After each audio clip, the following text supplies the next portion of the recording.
I have to tell Perry I took him for granted a lot of times. With him leading the singing and knowing those songs so much better. And I could sit back there and sing parts and play around with the songs and not have to do the melody so much. But, it's a chore a little bit. You got to do it like it's written. And I learned a lot of songs not like they're written. Well, a lot of us have done that. They're not written on. Well, we're getting into Samuel again, 1 Samuel, and this is going to be number 23. I won't get into any of the background because there's a lot in this particular chapter. We're going to be looking at chapter 20, and what I call is just simply the covenant. There's actually a focus on more than just one covenant in this chapter. There's 42 verses in it, and so my title really comes from 1 Samuel chapter 20 and verse 16, which you need to focus on and kind of just put a little note on in your Bible or somewhere, because this is, so Jonathan made a covenant with the house of David. This is midway through our lesson, but it's a really important part of the lesson, saying, let the Lord even require it at the hand of David's enemies. Now, I say it's important because what's going to happen, we all know that eventually both Saul and Jonathan are killed. David ascends to the throne.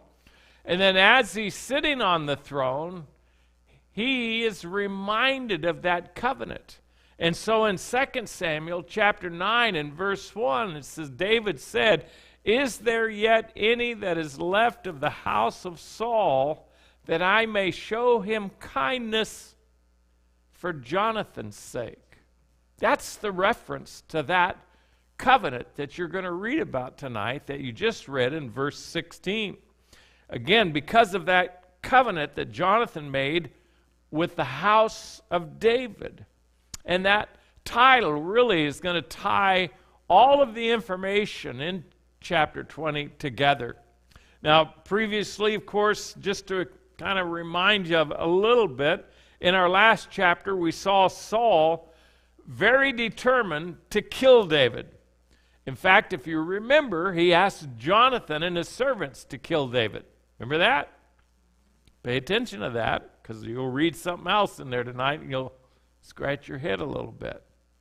David had, of course, escaped. In fact, the whole thing was, we saw a number of times where he escaped for his life. He finally fled to Ramoth, where Samuel lived. And then Samuel sent, remember, 3 sets of messengers down to arrest David, bring him back, and or kill him. He really wanted to kill him himself, but go down there and arrest him. All 3 sets, of course, ended up prophesying. God delayed them until Saul himself ended up going down, and Saul was overcome by the Spirit of the Lord as well. So while Saul and his messengers were debilitated by God, David was enabled to flee. He was able to get away. Where did he go? He went back to Gibeah. And that's what you'll read in the very first verse here. And I'm not going to read every verse to you. In fact, I'll even take some out of order in this chapter, but I'll give you the sense of most of it. David fled from Naioth in Ramah and came, and that's to Gibeah, where Jonathan was, and said before Jonathan, what have I done? What is my iniquity? And what is my sin before thy father, that he seeketh my life? First thing he does is he comes in and he's pleading innocence. He's really pleading his integrity. What have I done? Now, here's the odd thing. Jonathan's response, if you're not careful, will sound like, well, Jonathan, did you forget what your own father asked you to do? To kill David? Because watch what happens. Jonathan, in verse 2, says, and he said to him, God forbid that thou shalt not die. That's not going to happen. Behold, my father will do nothing either great or small, but that he will show it me. And why should my father hide this thing from me? It is not so. Isn't that an odd thing to say? Well, I think it's because when you see before what happened, and what was happening with Saul was that he had those fits. The evil spirit would come upon him. And it was those times everybody knew it, but it was always temporary. But it got to a point with David that he became fixated, but Jonathan didn't see that. And in fact, he hid that from Jonathan on purpose. So Jonathan did not think that it had or would escalate to the point that this was a permanent, deadly fixation on David. He didn't believe this was a permanent situation, and he thought that he was privy to all of Saul's plans. You know, hey, listen, my dad's going to let me know every plan and purpose of what's going on. But David told Jonathan everything that had happened. Verse 3, and David sware moreover and said, thy father certainly knoweth that I have found grace in thine eyes.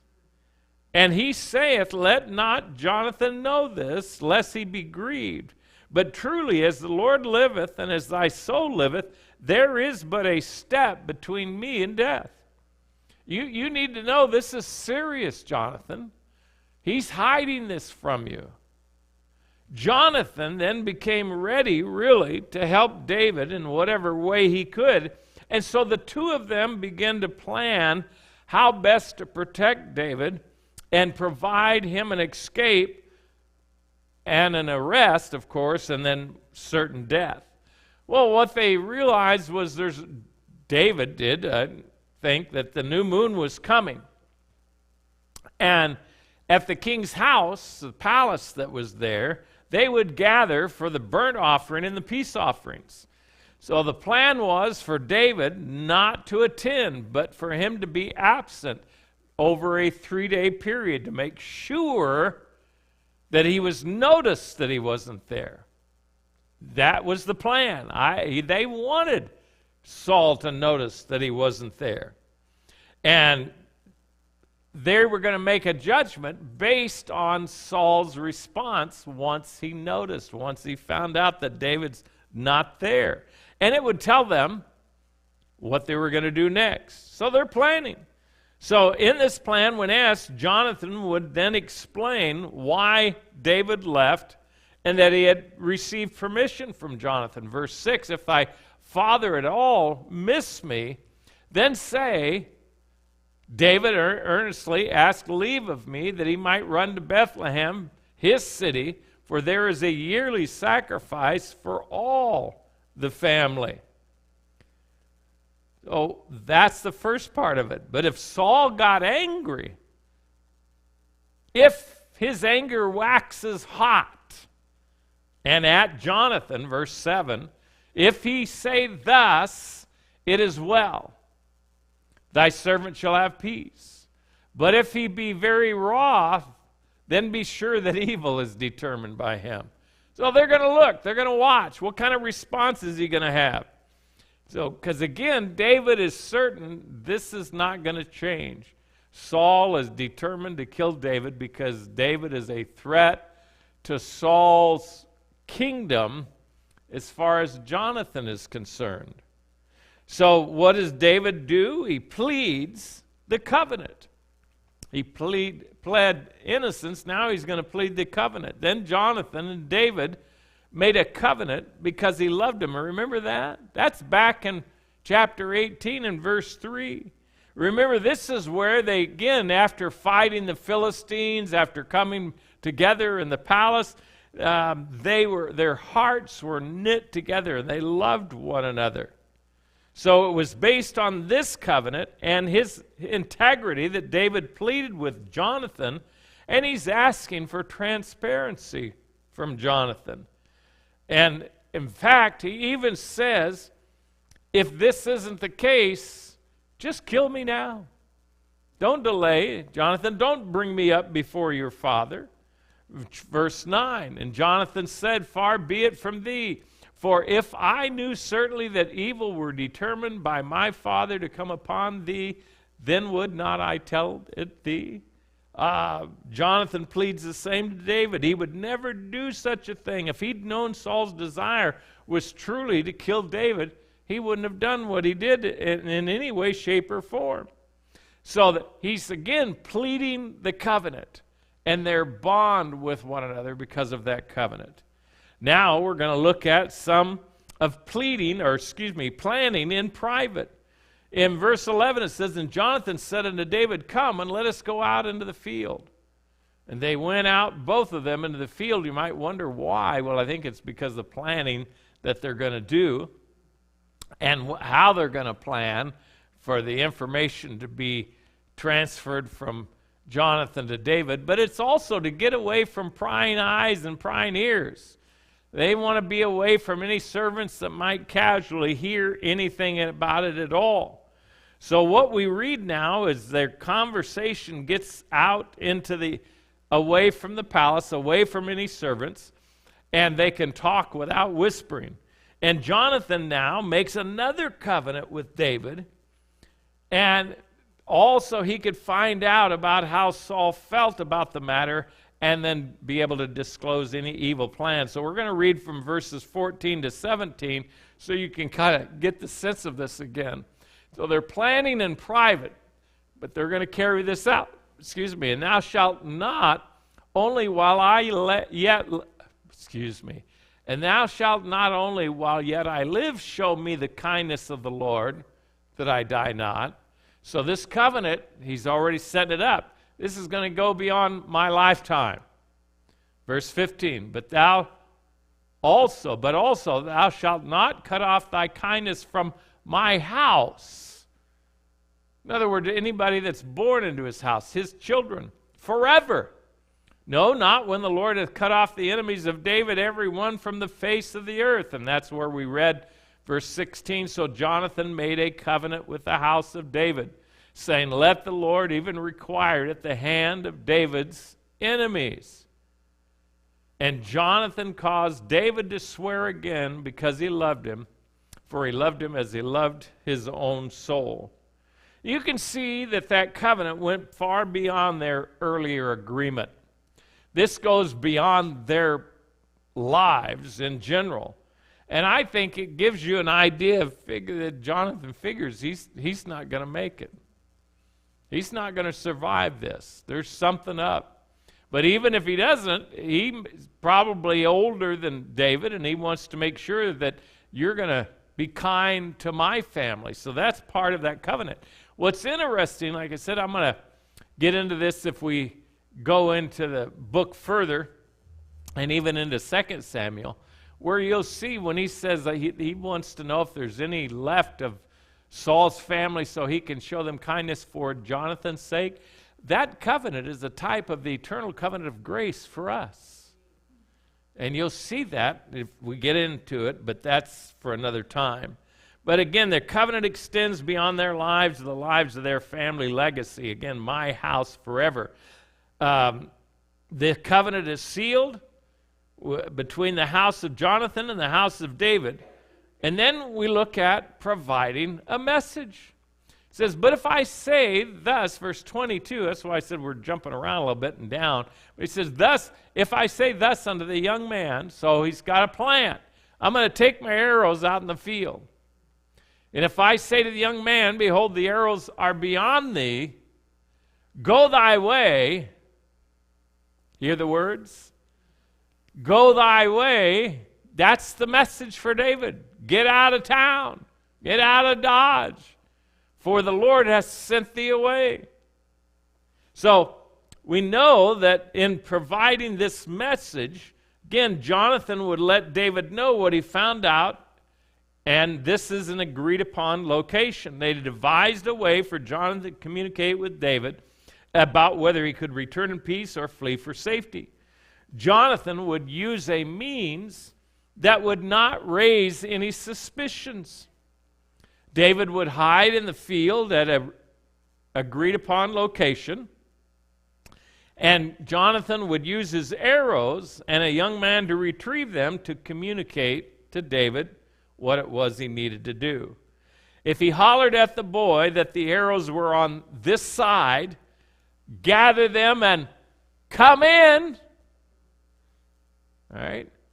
Or if they're beyond the, in fact, you'll see what happens is, I think I have the verse in there, he shoots the arrow a little beyond after the kid already took off. He shot it beyond him so that he knew he could say those words. They are all meant as a private message to David, either to go thy way or to come in. So Jonathan knew exactly what to do. In fact, what happened was they were, as time when that assembly came and everybody's gathered together, and Saul is there talking to Jonathan, Saul gets a little irritated at Jonathan.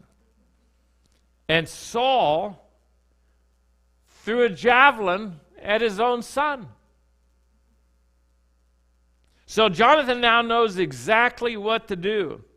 And I want to look at this next section, jumping ahead, and then we'll come back a little bit again. But I want to jump ahead because of what happens. If you look at verse 34, after that happened where he's throwing the javelin at Jonathan, it says, so Jonathan arose from the table in fierce anger. Now that's just a little bit more than leaving the table in a huff. He was mad and did eat no meat the second day of the month. But I want you to notice, for he was grieved for David, because his father had done him shame. Jonathan now sees and understands that David's words about his father's determination to kill David are true. They're right on point. Again, that fierce anger, it is the idea that his passion burned and moved him with a great expression of emotion. He didn't just get up and leave. It was noticeable, the passion, the anger, the fierce anger that he left with. We are told why he was angry. It was for David. Now, with that said, I read this out of turn, but I want you to go back and look at verse 30. This is when Jonathan gave Saul the excuse of why David wasn't there. Then Saul's anger was kindled against Jonathan. And he said unto him, thou son of the perverse, rebellious woman, do not I know that thou hast chosen a son of Jesse to thine own confusion, and under the confusion of thy mother's nakedness? Now, if you look at your verse there in your Bible, verse 30, you'll notice the word woman is in italics. And if you know any word that's in italics, it's supplied by the translators. And it's okay to do, and I mean, it's fine, but I don't think that he's calling Jonathan's mother a rebellious woman. Because if you just take that out, thou son of the perverse, rebellious spirit, woman, whatever it might be, but he's calling him a name. He's telling Jonathan that you are a rebel against the king.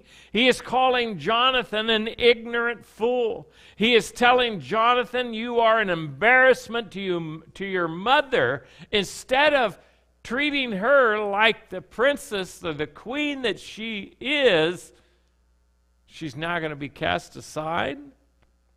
But if you notice, Jonathan did not rise in fierce anger.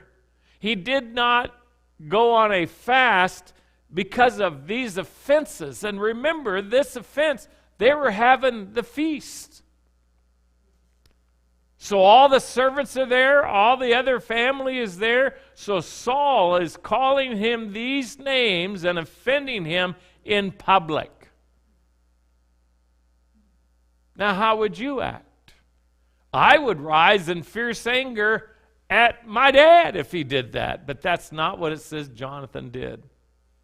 He rose up in fierce anger for David.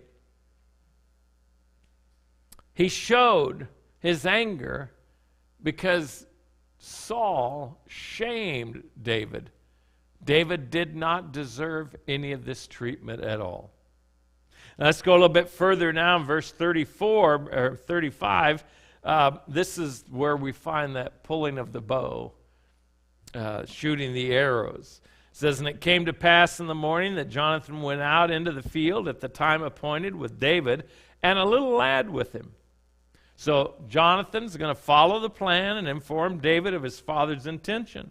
So Jonathan purposely shoots an arrow beyond the lad. He said unto the lad, run, find out now the arrows which I shoot. And as the lad ran, he shot an arrow beyond him. He wanted to make sure.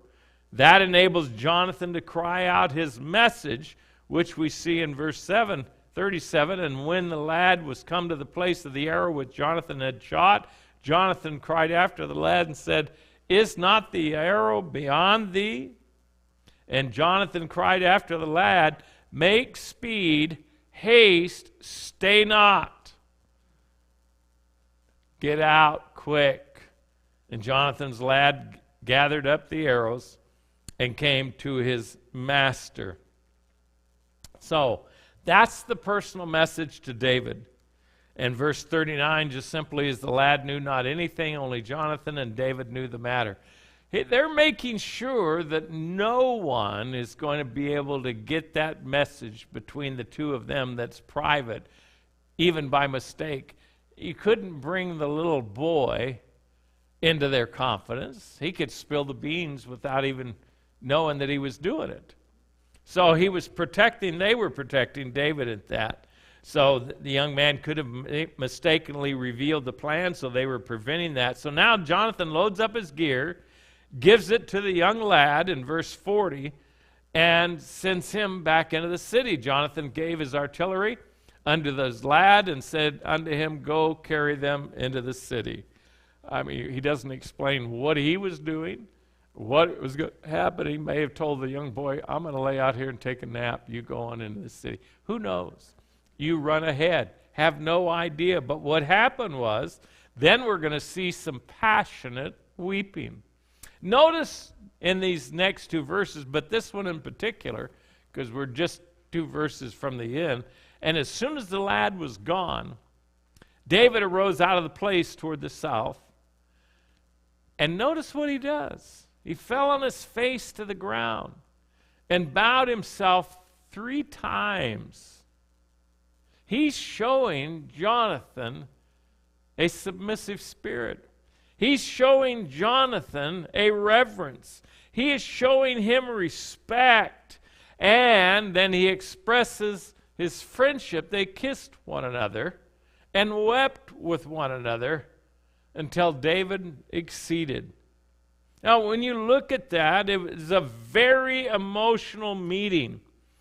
Very unlike the first time they had some emotions that we saw even at the beginning of this chapter. Jonathan, at first, remember, could not believe David's report.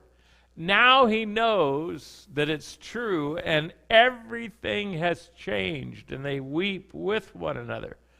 But notice that last little phrase, until David acceded.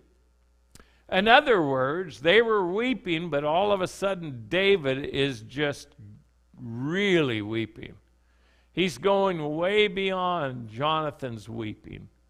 Why is that? Why does it talk about it? Because it's a very serious separation. If you think about it, David is going to be leaving his home. David is going to be on the run for the rest of his life as far as he's concerned. David is leaving his wife. David is leaving the comforts of everything. So there's a lot of emotion tied up in here. And we see, too, that something else. In fact, I'm going to take you back to verse 18, where they were talking, and this is going back before again, but then Jonathan said to David, tomorrow is the new moon, and thou shalt be missed, because thy seat will be empty. Now, he was saying that in a whole different environment, but it's pretty prophetic. And the fact that from now on, and I think that's even what it was for Jonathan, why he wept, that now every time he sees David's seat, it's going to remind him, David's gone, and he's not coming back. David would see that empty seat, and it would remind him of that connection that he had with Jonathan, his love he had for David, and how much hate Saul had for David. The emotions have now been expressed, but then the covenant comes back into play. Now, have you noticed how many times the covenant came into play in this chapter? Over and over again, and here we go. The last verse, and Jonathan said to David, go in peace. I don't know how much peace you could have, but in other words, he's not going to go running away, fearing for his life right then and there. It says, but here's why he's going away in peace. For as much as we have sworn both of us in the name of the Lord, saying, the Lord be between me and thee, and between my seed and thy seed forever. There's the covenant again. And he arose and departed, and Jonathan went in to the city. To me, the one thing you ought to notice is there is hope. There is a confident expectation of the Lord's protection for both of their posterity. Their hope was in the Lord. Jonathan, and I think both David and he, but Jonathan in particular, believed that God had a purpose and a plan, and they would entrust their future and their family's future to the hands of the Lord. In all of this chapter, it gives us a focus on a covenant. But there's really more than one that's here. They've agreed and agreed and agreed and reminded one another in agreement. Don't lose sight of that, because it will play an important part of David's love for Jonathan. Simply because Jonathan is dead and gone, David does not forget him. David does not forget the covenant that he made. Saul will continue to hunt for the life of David, thinking that he can save his kingdom for his seed. But nothing can prevent the loss of the kingdom, because God has already taken the kingdom from Saul, and he's already given it to David. It's just a matter of time before that event takes place. But until it does, we will read of some very dramatic events of why Saul is giving chase to David and what happens to all that, and the opportunities, again, that David has to take Saul's life, but he never does. Again, the covenant. Pay attention to it as we go